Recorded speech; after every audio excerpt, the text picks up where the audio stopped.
Roman చక్రవర్తుల కాలంలో క్రైస్తవులు పొందిన 4వ హింస. ఈ హింసకు కారణం ఆంటోనియస్ పయస్ అనే చక్రవర్తి.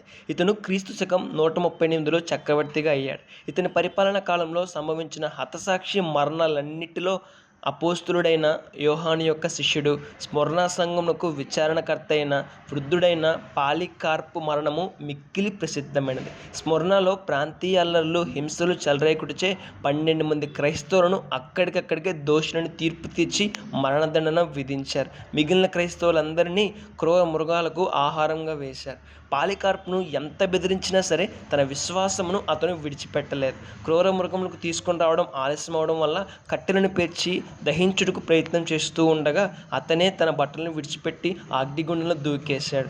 ఎంత గొప్ప విశ్వాసమో కదా, ఎంత గొప్ప నమ్మకమో కదా. ఒకసారి ఆలోచన చేద్దాం, మరి మన విశ్వాసము శ్రమల్లో ఎలా ఉన్నది? ఒకసారి ఆలోచన చేద్దాం. మన జీవితం